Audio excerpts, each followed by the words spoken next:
Good morning students. In this lecture 51 we will discuss the operation or working of PNP transistor. So in the previous lecture we have studied the operation of NPN transistor, so it will be exactly opposite of that. So here we have a PNP transistor where N-type semiconductor is sandwiched between two P-type semiconductors. So this is heavily doped emitter region denoted by E. This is lightly doped and very thin base region denoted by B. And this one is moderately doped collector region denoted by C. And this is the situation when we haven't provided any biasing yet. And we have two PN junctions. Here one PN junction that is denoted by J1 and second PN junction that is denoted by J2. And for the operation of transistor in active region, which we use in analog electronics as an amplifier, we use this transistor in active mode. So in active mode of the transistor, this J1 will be forward biased, that is this emitter base junction will be forward biased and this collector base junction will be reverse biased. How? This base is N-type, so it will have majority carrier electrons. This emitter is P-type, so it will have majority carrier holes, and here also this collector is P-type, so it will have majority carrier holes. So as this is N-type, so it will be forward biased when it will connected to negative terminal of the battery. And as this emitter is P-type, so it will be forward biased when it will connected positive terminal to the positive terminal of the battery. And it is VEB, base emitter junction is forward biased. Similarly, on this side, this collector base junction during the active mode of the transistor, it is reverse biased. So this is P-type, so it will be connected to negative of the battery, and this is N, it will be connected to positive of the battery only, then it will be reverse biased. So this is collector base junction. So now what will happen to the potential barrier when there was no biasing? It is same as that we have discussed in case of PNP transistor. When we haven't provided any biasing here, at that time, suppose the potential barrier at both the junctions is VB. But when we will forward bias this junction, potential barrier at this junction will decrease by amount VEB. And because this junction is reverse biased, so potential barrier at this junction, it will increase by an amount of VCB. So what will happen? When this J1 junction, that is emitter base junction, this junction as it is forward biased, so this positive terminal of the battery, positive electrode of the battery, it will repel the majority carrier holes here. So it will repel these majority carrier holes towards the junction J1. So these holes, they will move towards the junction J1 in this way, because they are suffering repulsion from positive potential of this applied voltage. And during forward biasing, this J1, as its potential barrier has decreased, it means now it will provide, after forward biasing, it will offer low resistance to these holes. So these holes, they will cross over this junction J1, and what they will do? They will recombine with these electrons, or actually what is happening? Upon forward biasing, these holes, they will start diffusing to this side, and these electrons, they will start diffusing to this side.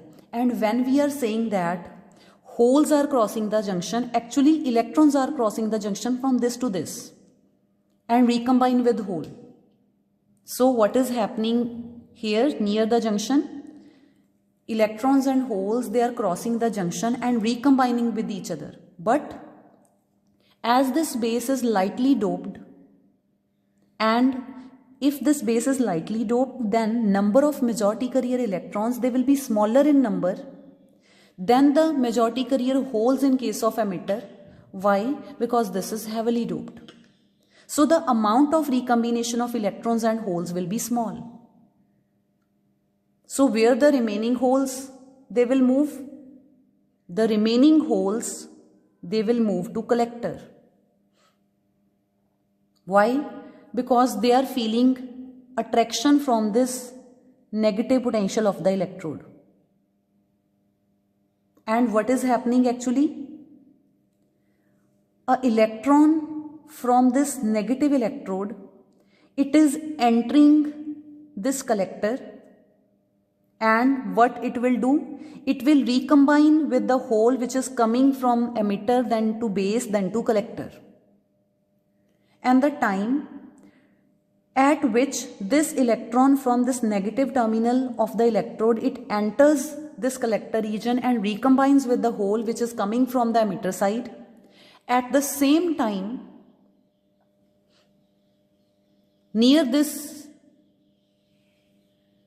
positive terminal of the battery, a covalent bond will be broken down, and when covalent bond will be broken down, electron hole pair will be produced, and that electron, as it will carry negative charge, so it will be attracted by this positive terminal. So that electron, it will enter this positive electrode of this VEB of this battery, and that hole, it will start moving towards the junction J1. Why? Because that hole, it is suffering repulsion from this positive electrode. So in this way, what is happening? Electron is moving in this way and hole is moving in this way. So actually electron is moving in this way. So what is happening? It is actually the movement of electrons. And from the movement of electrons, it will be like that holes are moving. So what is happening? An electron from this battery, from the negative terminal of the battery, that enters into this collector region and recombine with the hole which is coming from this side. It means if 12 holes are coming, then 12 electrons will enter into the collector region and they will recombine with the holes, and at the same time 12 covalent bonds will be broken down and 12 electrons will enter to the positive terminal of the battery, making overall electrically neutral. So here the current is constituted by holes and here the current is carried by electrons. So as the holes are moving in this direction and electrons are moving in this direction electrons are moving. So what will be the direction of conventional current? It is the same direction as that of the holes. So the direction of emitter current will be inward, and here the holes, they will move to this direction after recombination. If holes are moving to this side, means electrons will move to this side. It means the direction of base current is outward. That is the direction of holes. Similarly, here the holes are moving in this direction. So conventional current, collector current, it will be IC in outward direction. So what will be the relation between IE, IB and IC? Use Kirchhoff's current law, according to which the sum of currents leaving, it is equal to the sum of currents entering. So current entering is IE is equal to the sum of currents leaving, they are IB and IC. So IE, it is equal to IB plus IC. So this is all about the working of PNP transistor, and for the theory you can use your book of Moderns. So in the next lecture we will discuss about configurations of transistor, which we have studied during the introduction to transistor.